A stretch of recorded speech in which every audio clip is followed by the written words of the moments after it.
মা বোনরা আপনার থেকে রোজাও রাখে বেশি, মা বোনরা আপনাদের থেকে নামাজ পড়েও বেশি, মা বোনরা আপনার থেকে দিন ধর্মে আগায় আছে বেশি, ঠিক না ঠিক?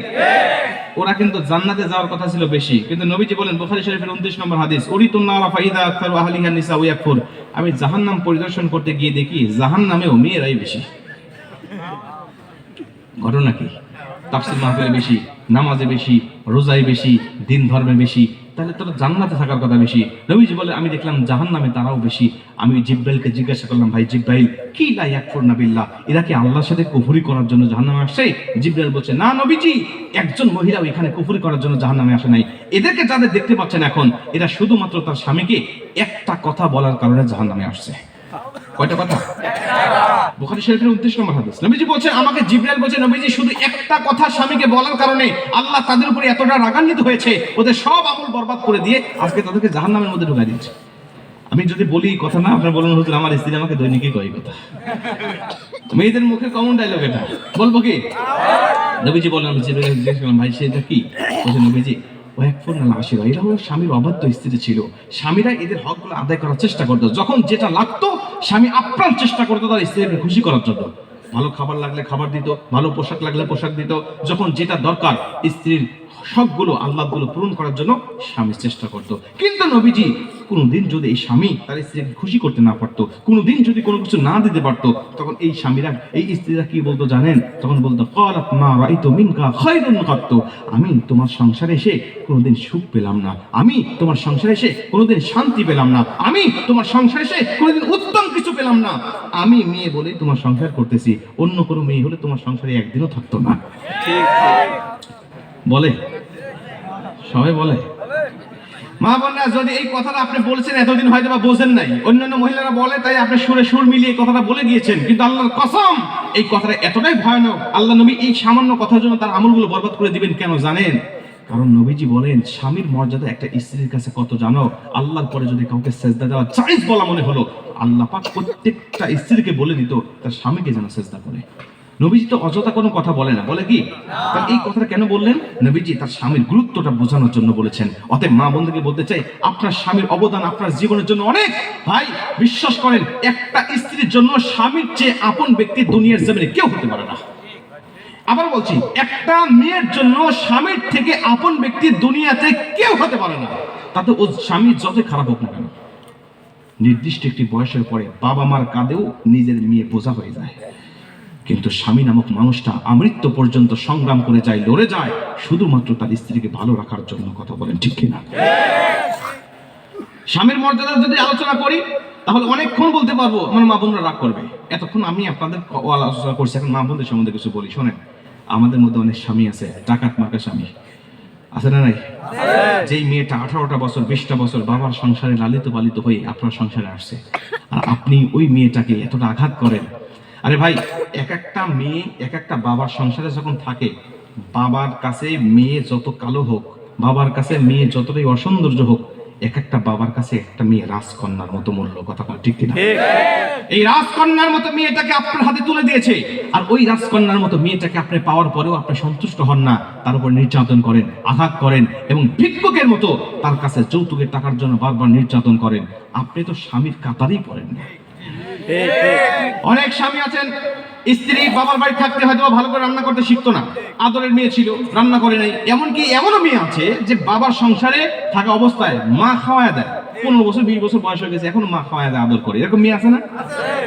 হাজার হাজার আছে। আমার একটা মেয়ে আছে 7 বছর বয়স, এ পর্যন্ত আজও পর্যন্ত আমার মনে হয় না যে এক ওয়াক্ত খাবার ও নিজে ফুল তৃপ্তি সহকারে খাইছে, এখনো পর্যন্ত তাকে খাওয়া দেওয়া লাগে। এরকম ভাবে প্রত্যেকটা সংসারে থাকে এরকম মেয়ে। ওই আদরের দুলালি, ওই রাজকন্যার মতো মেয়েটাকে আপনার হাতে তুলে দিয়েছে, এখন সে নিজে রান্না করা শিখছে, নিজে রান্না করে। আর ওই রান্না করা খাবারের মধ্যেও যদি একটু তরকারিতে ঝোল কম বেশ হয়, স্বাদে কম বেশ হয়, লবণে কম বেশ হয়, আমাদের মতো অনেক স্বামী আছে ওই গরম তরকারি স্ত্রীর মুখে ছুঁড়ে মারতেও আমরা দ্বিধাবোধ করি না। কতক্ষণ ঠিক কিনা? আপনি তো স্বামী নয়, আপনি স্বামীর কাতারই পড়েন না, আপনি মানুষের কাতারই পড়েন না। একটা মেয়ের শ্বশুর শাশুড়ি খারাপ হলে তার কোনো দুঃখ নাই, একটা মেয়ের দেবর ননদ খারাপ হলে তার কোনো দুঃখ নাই, যদি স্বামী ভালো হয় অন্তরাত্রি বেলায় স্বামীর বুকের উপরে মাথা দিয়ে আরামের ঘুম, প্রশান্তির ঘুম দিতে পারে। কিন্তু একটা মেয়ের সবাই ভালো কিন্তু স্বামী খারাপ, ওই মেয়ের মতো আসমানের নিচে জমিনের উপরে কোনো দুঃখী মহিলা আর হতে পারে না। কথা বল ঠিক না?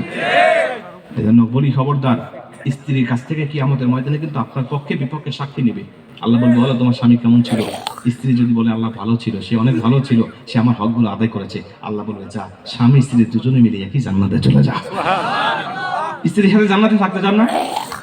হ্যাঁ, নাকি বলবেন আল্লাহ, নাকি বলবেন যে হুজুর দুনিয়াতে যে জ্বালান জ্বালাচ্ছে আবার জান্নাতের মধ্যেও জ্বালাবে? এই পাগলিগুলো জান্নাতে জ্বালাবে না, ও ভালো হয়ে যাবে। এবং এই চেহারাও কিন্তু এরকম থাকবে না। নবীজি বলেন স্ত্রীকে যখন জান্নাতে ঢোকানো হবে, জান্নাতে যখন তাকে সজ্জিত করা হবে, এরপরে স্বামীকে জান্নাতে প্রবেশ করানো হবে, আল্লাহ পাক স্ত্রীর চেহারা, স্ত্রীর সৌন্দর্য, স্ত্রীর রূপ লাবণ্য এত মধুময় করে দিবে, এত আকর্ষণীয় করে দিবে, স্বামীর প্রথম পলকেই 40 বছর পার হয়ে যাবে, স্ত্রী থেকে পলক ফেলাতে পারবে না। সুবহানাল্লাহ বললেন না আপনারা? নাকি একসাথে জান্নাতে যেতে চান না? আল্লাহ পাক আমাদের সব স্বামী স্ত্রীকে একই সাথে জান্নাতে থাকার তৌফিক দান করুন। জোরে বলেন আমিন। স্বামী স্ত্রী একসাথে জান্নাতে থাকতে বলে একই সাথে শরীয়তের হুকুমগুলো পালন করে চলতে হবে, নাকি বউকে রাস্তায় বেপরদায় ঘুরে ফেলন করতে হবে? বলতে হবে আমি যাচ্ছি চকে, তুই আমার জন্য ভাত নিয়ে যাবি, নাকি আমি যাচ্ছি ভাটায়, আমার জন্য ভাত নিয়ে যাবি। রাস্তায় ওই বিভিন্ন কাজকর্ম রাস্তায় আছে, কাপড় চোপড় থেকে শুরু করে বিভিন্ন কিছু খোলা এগুলো নেড়ে দিতে হবে, বিভিন্ন কাজকর্ম রাস্তায় করতে হবে। এমন স্বামী আছে না নাই? স্ত্রীকে বাধ্য করে, খবরদার স্ত্রীকে বাইরে দিয়েন না। কেন দিবেন না জানেন? নবীজি বলেন আদ-দায়ুসু লা ইয়াদখুলুল জান্নাহ, দায়ুসটা কখনো জান্নাত পায় না। কেন দায়ুসকে? নবীজি বলছেন দায়ুস হলো ওই সমস্ত পুরুষেরা যার আন্ডারে মেয়ে আছে, যার আন্ডারে মা আছে, যার আন্ডারে বোন আছে, যার আন্ডারে বউ আছে, কিন্তু ওর আন্ডারে থাকা সত্ত্বেও সে তার বউকে, মাকে, মেয়েকে, স্ত্রীকে দিনের পথে, পর্দার পথে চলাতে উৎসাহ দেয় না, বরং আরো কি করে? দিনের পথে সে না চালিয়ে বেপর্দায় চালানোর জন্য উৎসাহ দেয়। নবী বলে ওরা হলো দায়ুস, ওরা কখনো জান্নাত পাবে না। জোরে করে নাউজুবিল্লাহ। আল্লাহ পাক আমাদের সবাইকে দায়ুসের কাতার থেকে বের হওয়ার তৌফিক দান করুক। স্ত্রীদের পর্দা রাখবেন তো? পারবেন? লাস্ট আমল বলে শেষ করে দিই, সেটা হলো স্ত্রীদেরকে কোরআন তেলাওয়াত শিক্ষা দিবেন। প্রত্যেকটা ঘরে মা বোনরা কোরআন তেলাওয়াত করবেন। যেই ঘরে কোরআন তেলাওয়াত হয় ওই ঘরে কখনো রিজিকের মধ্যে মানুষ কষ্টে থাকে না। নবীজি বলেন যেই ঘরে মাগরিবের পরে সূরা ওয়াকিয়ার তেলাওয়াত হয় ওই ঘরে মানুষেরা সামান্য কিছুর জন্য অন্য মানুষের কাছে হাত পাততে হয় না। আল্লাহ তাদের রিজিকটা এত করে দেয়, তারা স্বয়ং সম্পূর্ণ হয়ে যায়। আল্লাহ পাক আমাদেরকে কোরআন তেলাওয়াত করার তৌফিক দান করুন। আমিন। অনেক মা বোনরা কোরআন তেলাওয়াত করতো আগে, মুরব্বীদের কণ্ঠে শুনতাম যে আগে ফজরের নামাজ পড়ে মুরব্বীরা যখন ঘরে যাইতো তখন প্রত্যেকটা ঘর থেকে মহিলাদের কণ্ঠে গুনগুন করে কোরআনের তেলাওয়াতের আওয়াজ বেশি আসতো। কতক্ষণ ঠিক কিনা? এখন কি কোরআনের তেলাওয়াতের আওয়াজ পান আপনারা? আওয়াজ আসে একটা, কি আওয়াজ জানেন? ওই ভারতের স্টার জলসা, জি বাংলা, কিরণমালা আর হিন্দি সিরিয়ালের আওয়াজ। কতক্ষণ ঠিক কিনা? আর এইগুলোর মাধ্যমে ভালো কিছু শিক্ষা দেওয়া হয় না। এই জন্য দেখবেন আমার সংসারগুলো আজকাল ভালো নাই। এই হিন্দি সিরিয়ালের মাধ্যমে কি শিক্ষা দেওয়া হয়? একজন শ্বশুরের সাথে কিভাবে খারাপ ব্যবহার করতে হয়, একটা শাশুড়ির সাথে কিভাবে ঝগড়া করতে হয়, একজন দেবরের সাথে কিভাবে পরকীয়া করতে হয়, ড্রাইভারের হাত ধরে কিভাবে ভেগে যেতে হয়, বিভিন্ন কর্মচারীর হাত ধরে কিভাবে ভেগে যেতে হয়, এই ট্রেনিং গুলো শেখানো হয়। আর 100 জন মা বোন যদি দেখে ওখান থেকে 10 জন বিপদে চলে যায়। ঠিক না ঠিক? এই জন্য এই সমস্ত গজব, এই হিন্দি সিরিয়াল যার ঘরে চলে এগুলো বন্ধ করে দেন। আল্লাহ কসম করে বলছে আপনার সংসারটা ভালো থাকবে। কোরআন তেলাওয়াত শিক্ষা করে দেন, কারণ এগুলোর মাধ্যমেই সবচেয়ে বেশি ট্রেনিং শেখানো হয় কিভাবে সংসারটাকে অশান্তিময় করা যায়। আজকে প্রতিটা সংসার প্রায় বউ শাশুড়ির যুদ্ধ লেগেই থাকে, আছে না নাই? বউ শাশুড়ির যুদ্ধ আজকে প্রতিটা সংসারে লেগে আছে। আমি একটা তাবিজ দিয়ে যাই আপনাদেরকে, দিয়ে শেষ করে দিই। রাগ করতেছেন না তো? দেবো একটা তাবিজ দেবো। বউ শাশুড়ির যুদ্ধ যার ঘরে আছে একটা তাবিজ দিয়ে দিই। আল্লাহ পাকের একজন বান্দা ছিলেন শামসুল হক ফরিদপুর রহমাতুল্লাহ, নাম শুনছেন আপনারা? ওনার কাছে এক নববিবাহিত মেয়ে গেছে, গিয়ে বলছে হুজুর আমার শাশুড়ি সারাদিন আমার সাথে ঝগড়া করে, মোটেও দেখতে পারে না, একটা তাবিজ দেন যাতে আমার শাশুড়ির মুখ বন্ধ হয়ে যায়। হুজুর কয় মারে জীবনে তাবিজ খোঁজ তো মানুষকে বহুত দিলাম, কিন্তু মুখ বন্ধ হওয়ার তাবিজ তো আবিষ্কার করতে পারলাম না। বলছে হুজুর একটা তাবিজ না দিলে তো আমি বাঁচবো না, আমার শাশুড়ি এত অত্যাচার করে আমার উপরে, আমি ঠিক থাকতে পারতেছি না, সংসারও টিকবে না। হুজুর কয় শোন আমার কাছে একটা তাবিজ আছে, যেমন একটা কাগজ জড়াইয়া একটা তাবিজের মধ্যে ঢোকায়, শোন এই তাবিজটা তুই নিয়ে যাবি, ব্যবহার করবি, ব্যবহারের নিয়মটা একটু কঠিন, তুই কি কঠিন নিয়ম পালন করতে পারবি? বলে হুজুর যত কঠিন হোক কোনো সমস্যা নাই, পালন করতে পারবো। বলছে শোন এই তাবিজটা নিয়ে যা, যখন তোর শাশুড়ি তোর সাথে ঝগড়া করতে আসে তখন এই তাবিজটা তুই কাপড়ের আঁচলে বেঁধে রাখবি, কখনো মাজায় বাঁধবি না, হাতেও বাঁধবি না, গলায়ও পরবি না, সব সময় তোর কাপড়ের আঁচলে থাকবে। যখন তোর শাশুড়ি তোর সাথে ঝগড়া করতে আসবে তখন আস্তে করে তাবিজটা তুই খুলবি, খোলার পরে হাতের মুঠের মধ্যে নিবি, খবরটা তোর শাশুড়ি যেন না দেখে। এই তাবিজটা আস্তে করে তুই মুখের মধ্যে ঢুকাবি, জিহ্বার নিচে পেরে দাঁত মুখ মারি আটকে বসে থাকবি ততক্ষণ, তোর শাশুড়ি ঝগড়া করতে থাকবে যতক্ষণ। খবরটা তুই মুখ খুলবি না, মুখ খুললে কিন্তু তাবিজ কাজ করবে না। যতক্ষণ তোর শাশুড়ি ঝগড়া করবে ততক্ষণ তুই তাবিজটা মুখের মধ্যে নিয়ে চুপ করে বসে থাকবি। যখন তোর শাশুড়ি ঝগড়া শেষ করবে আস্তে করে তাবিজটা খুলে তুই 7 দিন অন্তত তোর শাশুড়ির কোনো ঝগড়ার উত্তর দিবি না। ভালো করে কথা বললে উত্তর দিবি। সংসারের কাজকর্ম শেষ, যখন ঝগড়া শেষ হয়ে যাবে তুই আস্তে করে তাবিজটা খুলে সংসারের কাজকর্ম শুরু করবি। বলছে হুজুর কোনো সমস্যা নাই, পারবো। ও তো বোঝে নাই কত কষ্ট হবে। বলছে হুজুর দেন, কোনো সমস্যা নাই। তাবিজ নিয়ে চলে গেছে। যাওয়ার পরে বেটার বউয়ের অবস্থা দেখে শাশুড়ি তো, কিন্তু শাশুড়ি আছে দেখবেন বইয়ের বেটার বউ পার উপরে পা দিয়ে ঝগড়া করা তাল খোঁজে, আছে না নাই? ওনার বেটার বউ, ওনার শাশুড়ি এরকম, কোথায় গেছিল এতক্ষণ, সংসারের কাজকর্ম পরে আছে, রান্না করতে হবে, এটাও করতে হবে, ওটা করতে হবে, বিভিন্ন ভাবে কথা বলে তাকে উত্তেজিত করার চেষ্টা করছে। ও কেবল মাজায় কাপড় পেঁচাইতে গেছে, হঠাৎ হুজুরের কথা মনে হয়েছে, হুজুর না করে তাবিজ মুখে নিয়ে চুপ করে থাকতে হবে। তাবিজটা মুখের মধ্যে ঢুকায়া আস্তে করে অফ করে বসে আছে। শাশুড়ির অবস্থা দেখে, শাশুড়ি এই অবস্থা দেখে চিন্তা করে কাহিনী কি, আজকে আমার বেটা বই কম আল্লাহ রলি হয়ে গেল। আমি এক কথা বললে 10 কথা বলে, আজকে কোনো কথার উত্তর নাই। সূর্য আজকে কোন দিক দিয়ে উঠছে, ঝগড়া বন্ধ। একা একা তার বেশিক্ষণ কথা বলা যায় না। যেই ঝগড়া বন্ধ হয়েছে আস্তে করে তাবিজটা মুখের মধ্যে থেকে খুলে নিয়ে আসলে বেঁধে রেখে সংসারের কাজকর্ম শুরু করছে। শাশুড়ি দেখে তো রীতিমতো অবাক, কি ব্যাপার, অন্যদিন আমাকে সাবান ছাড়া ধুয়ে দেয়, আর আজকে কোনো কথার উত্তর নাই, সংসারের কাজকর্ম করতেছে ভালোভাবে। না, এর সাথে ঝগড়া করা যায় না। 1 দিন 2 দিন 3 দিন যখন ঝগড়া হয় মুখ বন্ধ, ঝগড়া শেষ হলে কাজকর্ম আরম্ভ। শাশুড়ি চিন্তা করলেন না, নিঃসন্দেহে আমার বেটা বউ ভালো হয়ে গেছে, ওর সাথে আর কোনো ঝগড়া নেই।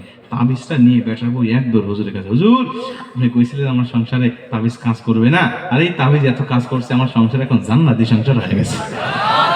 হুজুরকে মারে তো তাবিজটা একটু দে। তাবিজটা নিজে ভিতর থেকে কাগজ টেনে বের করছে, কয় দেখ তো কোনো দোয়া কালাম আছে? কয় না হুজুর কোনো দোয়া কালাম নাই। কয় দেখ কোনো গাছ গাছালি আছে? কয় না হুজুর কোনো গাছ গাছালি নাই। এই তাবিজ কাজ করলো কেন, কেমন করে আমাকে বলতে হবে? পাগলি, কাজ তো তাবিজ করে নাই, কাজ করেছে তোর মুখ। তোর মুখ বন্ধ ছিল বিদায় তোর শাশুড়ি কথা বলে না। তুই কথা বললে 1 কথা, তোর শাশুড়ি 10 কথা বলে। তোর শাশুড়ি 10 কথা বললে তুই 100 কথা শোনায় দিস। ও সংসারের ঝগড়া তো কখনো নিচে নামবে না, ও সংসারের ঝগড়া আস্তে আস্তে উপরে উঠবে। কথা বলেন ঠিক কি না? এই জন্য তাবিজ মানে হলো, মা বোনরা, এক পক্ষ যখন কথা বলবে অন্য পক্ষ চুপ থাকবেন। বেটা বউ যারা আছেন চিন্তা করবেন, আমার মাও তো মাঝে মাঝে কথা বলতো, এই শাশুড়ি আমার শাশুড়ি নয়, এটা আমার নিজের মা। শাশুড়ি যখন কথা বলবে আমি তখন চুপ থাকবো। আর বেটার শাশুড়ি যারা আছেন তারা চিন্তা করবেন, আমার নিজের মেয়ে যদি আমার উপরে রাগ করে, আমি যেভাবে তাকে ক্ষমা করে দেই, আমার নিজের মেয়ে অন্য পরের বাড়িতে গেছে, অন্য একটা পরের মেয়ে আমার সংসারে আসছে, এই যেন পরের মেয়ে নয়, এটা আমার নিজের মেয়ে। আল্লাহর কসম, কোন শাশুড়ি যদি নিজের বেটার বউকে নিজের মেয়ের মতো ভাবতে পারে, ওই মেয়েটা, ওই বেটার বউটা যদি মানুষের সন্তান হয়ে থাকে, মানুষের রক্ত যদি শরীরে থাকে, ও চিন্তা করবে আমার মাকে রেখে আসছি, অন্য একটা মা পাইছি, এটা আমার স্বামীর মা নয়, এটা আমার নিজের মা। মা মেয়ের সম্পর্ক তৈরি হয়ে যাবে। কথা বলেন ঠিক কি? তখন এই সংসারের ঝগড়া থাকবে না। আল্লাহ পাক আমাদের প্রতিটা সংসারগুলোকে এভাবে জান্নাতি সংসার হিসাবে কবুল করে নিক। জোরে করা আমিন। আর একটু জোরে করা আমিন। প্রিয় ভাইরা, দীর্ঘক্ষণ সময় পর্যন্ত আমি আপনাদেরকে কষ্ট দিলাম। আপনারা তো কষ্ট পাইছেন, তাই নাকি? কষ্ট পাইছেন না? আমি আপনাদের জন্য দোয়া করি, আপনারা খুব ভালো শ্রোতা ছিলেন। আল্লাহ পাক যেন আমাদের সবাইকে দুনিয়া এবং আখিরাতে কল্যাণ দান করে দেন। জোরে বলেন আমিন। অনেক